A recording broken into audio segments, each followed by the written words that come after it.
18h30 sur Al-Oula, ravi de vous retrouver pour cette nouvelle édition à la une ce soir. Le budget dédié au secteur de la santé a bondi de plus de 65% en 4 ans. C'est ce qui ressort de l'allocution de Aziz Akhnouch. Le chef du gouvernement s'exprimait cet après-midi à la Chambre des représentants dans le cadre de la session de questions orales mensuelle consacrée aux réformes structurelles du secteur de la santé. Le chiffre fait froid dans le dos, 4024 morts, c'est le nombre de décès enregistrés en 2024 sur nos routes. Le Maroc a franchi ce seuil symbolique. Face à cette montée en flèche des accidents mortels, la NARSA tire la sonnette d'alarme et appelle à en finir avec les comportements inciviques aux conséquences parfois mortelles.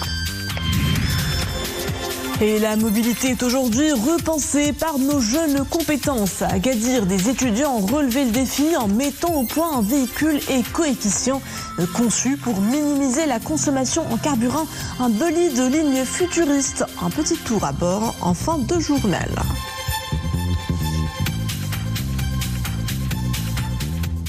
Bonsoir, nous entamons cette édition par le grand oral du chef du gouvernement à la Chambre des représentants. Une séance plénière consacrée aux réalisations relatives à la réforme du secteur de la santé. Aziz Akhnouch a affirmé que le chantier de la généralisation de l'assurance maladie se poursuit selon l'agenda fixé par les orientations royales. Le chef du gouvernement a également fait valoir la mise en place des groupements sanitaires territoriaux en tant que mécanisme de renfort des structures hospitalières régionales avec une mise en service officielle du premier groupement de santé territoriale à Tétouan.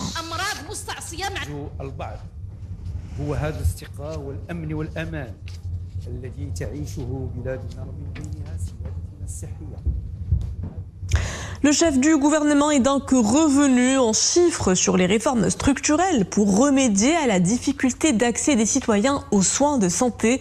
Aziz Akhnouch a notamment abordé la question du financement des différents projets, à commencer par la réhabilitation des centres de santé et l'aménagement du CHU. Écoutons.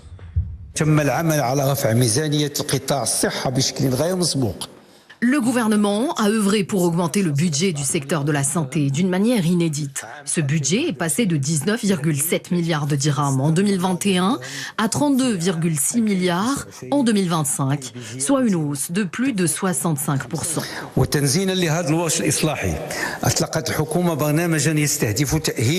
Toujours dans le cadre de ce chantier de réforme, le gouvernement a lancé un programme de réhabilitation de plus de 1400 centres de santé, nouvelle génération, pour une enveloppe budgétaire de 6,4 milliards de dirhams, car les centres de santé sont considérés comme la pierre angulaire des soins de santé de proximité. En chiffres, 949 centres de santé ont été réhabilités et les travaux se poursuivent au niveau des autres structures programmées.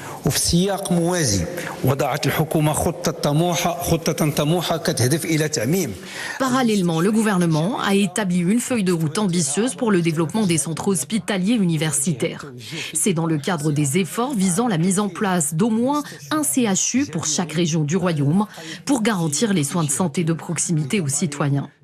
Un programme a été lancé pour aménager de nouveaux CHU à Agadir, Laayoune, Guelmim, Beni Mellal, Rachidia, en plus de la reconstruction de l'hôpital Ibn Sina de Rabat, avec une capacité de plus de 1000 lits.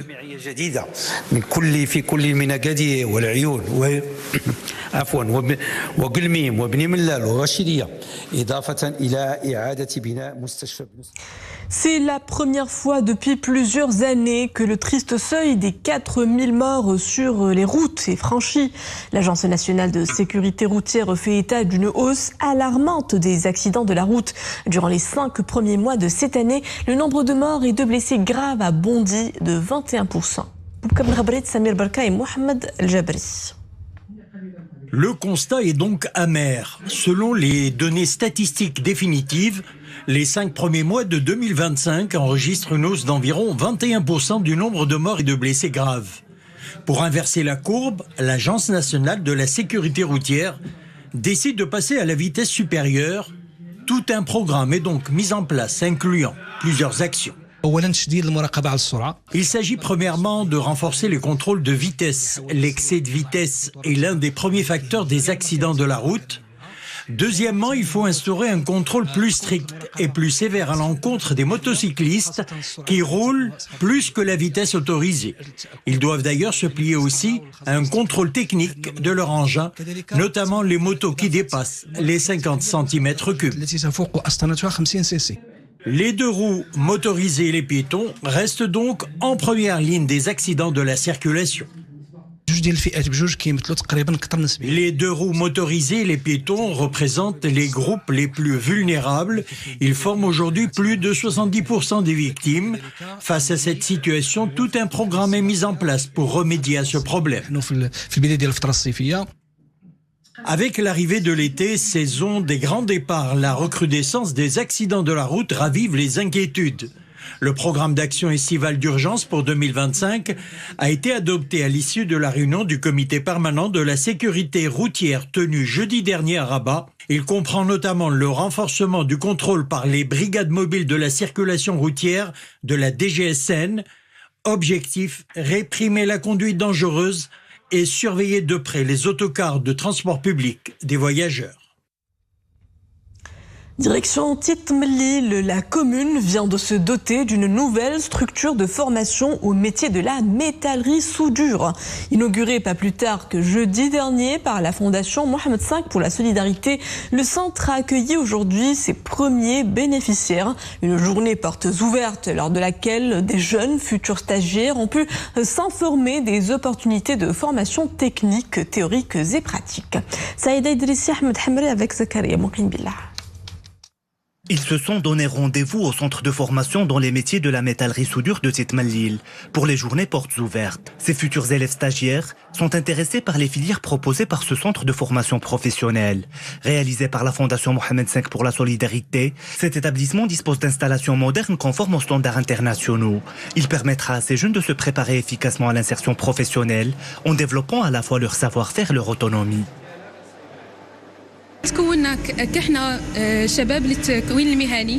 La formation dans ce centre est un tremplin pour accéder au marché du travail. Il dispose d'équipements de pointe en phase avec les exigences internationales.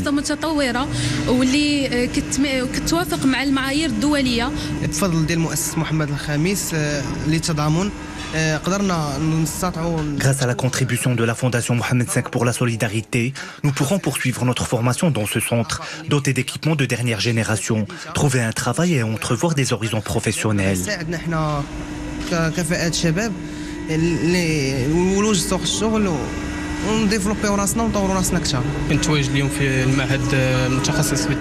Je suis là pour connaître les formations dispensées. J'ai choisi la branche construction métallique parce que c'est une option demandée sur le marché de l'emploi. Avec une offre pédagogique innovante et des équipements à la pointe de la technologie, cette structure offre de véritables opportunités aux élèves pour acquérir des compétences techniques solides. La méthodologie de formation allie cadre théorique et pratique en phase avec les exigences du marché industriel.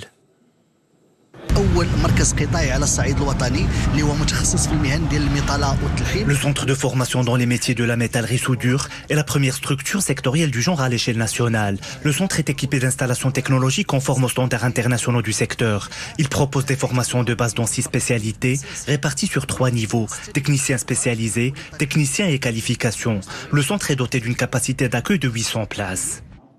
Le centre de formation dans les métiers de la métallerie-soudure comprend également un internat de 120 lits pour garantir des conditions d'hébergement adéquates pour les stagiaires. Une structure pionnière qui pourra profiter également aux entreprises marocaines spécialisées dans la métallerie-soudure.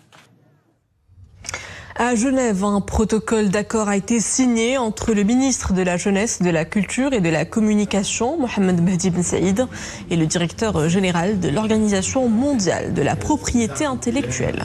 À la clé, la protection juridique du patrimoine culturel marocain. Ainsi, la coopération bilatérale sera renforcée dans le domaine de la propriété intellectuelle, notamment en ce qui concerne les droits d'auteur et les droits connexes.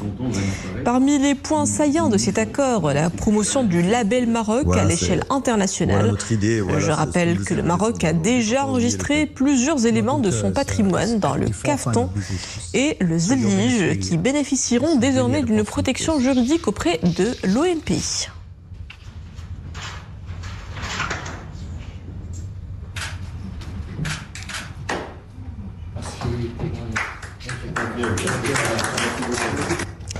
L'actualité au Proche-Orient dominée par la reprise à Doha de nouvelles négociations en direct entre Israël et le Hamas en vue d'un accord de trêve à Gaza.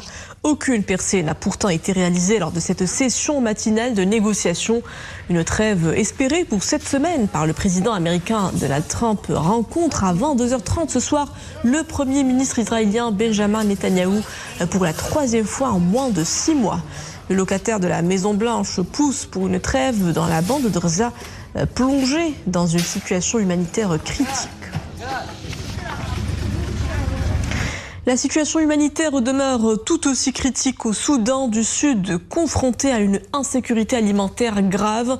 L'ONU a annoncé aujourd'hui l'acheminement de vivres d'urgence, des denrées vitales larguées par voie aérienne pour aider des dizaines de milliers de personnes dans des zones reculées du Nord-Est, où la recrudescence du conflit ces derniers mois a poussé certaines communautés au bord de la famine. Plus d'1 million de personnes dans le Haut-Nil frontalier avec le Soudan sont confrontées à une faim aiguë. Le Texas meurtri suite aux inondations dévastatrices du fleuve Guadeloupe. Le décompte des victimes grimpe à 80 morts, dont 27 enfants et un cadran qui participaient à un camp d'été. Un bilan qui devrait encore s'alourdir. Plus de 400 secouristes, assistés par des hélicoptères et des drones, participent aux opérations de recherche. Retour au Maroc, et elle incarne l'innovation made in Morocco dans ce qu'elle a de plus prometteur. Une voiture écologique vient de voir le jour à l'école polytechnique d'Agadir. Un prototype futuriste au design affûté et à très basse consommation de carburant, taillé pour répondre aux défis de la mobilité de demain. Un avenir vert, sobre en énergie, qui se trace par des jeunes élèves ingénieurs marocains. Hijab Tamek, Abdelftah Zouine et Sofia Fgroud nous font découvrir de plus près cette prouesse technologique. Voici la petite fierté de l'école polytechnique d'Agadir. Une voiture ultra économe en carburant. Ce prototype est futuriste, conçu pour que chaque gramme compte. Ultra légère, profilée comme une goutte d'eau, elle ne cherche pas la vitesse, mais l'exploit énergétique. Cette voiture a fini dans le top 15 lors d'un concours international d'élèves ingénieurs organisé cette année en Pologne. Un concentré d'innovation qui prouve que l'avenir de la mobilité se joue aussi couché. Nous avons pu réaliser ce projet en moins de 10 mois de préparation. C'est une prouesse dont nous sommes fiers, car nous étions peu nombreux avec des moyens limités par rapport à nos concurrents européens. Pourtant, nous nous sommes démarqués. D'ailleurs, nous étions les seuls à représenter l'Afrique et le Maroc à ce concours. La prouesse en question est que cette voiture a été capable d'avaler 202 km avec seulement 1 litre de carburant. Le prototype a été développé dans ce laboratoire et les étudiants ont pu tabler sur une expérience de 10 ans menée par leurs prédécesseurs. C'est le 3e prototype de ces 10 dernières années. Nous avons pu améliorer l'aérodynamique et les systèmes électroniques pour minimiser la consommation de carburant lors du concours international. Nous sommes la seule université en Afrique qui travaille sur ce type de voiture. Cette participation permet à nos étudiants de nouer des liens avec d'autres étudiants européens et d'être plus confiants, car leurs prouesses technologiques prouvent leurs compétences sur le plan international. Une aventure humaine et scientifique vrombrissante. Ces étudiants ingénieurs ont pu prouver que l'on peut aller loin avec seulement des idées, de l'audace et un soupçon d'essence. Il était une fois la place Bab el-Had. Ce cœur battant de la capitale prend en ce moment des allures de théâtre à ciel ouvert. Des conteurs du monde entier y convergent autour des contes de l'eau. Rassemblés à l'occasion du 22e Festival international Maroc des contes, ils font redécouvrir au grand public l'art ancestral de la halqa. Ambiance tout de suite en compagnie d'Amin Sharqawi et Zakaria Moukbillah.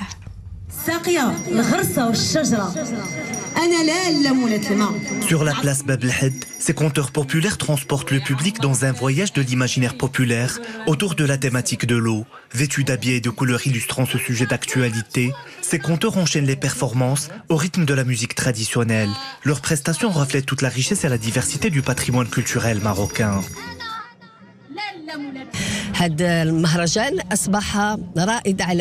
Ce festival réunit des conteurs de renom de plus de 40 pays. Ils jouent un rôle pionnier à l'échelle internationale et célèbrent le patrimoine culturel, notamment l'art du conte. Le choix des contes de l'eau comme thématique de cette édition illustre l'importance de sensibiliser à travers les contes sur les rôles vitaux de cette denrée indispensable.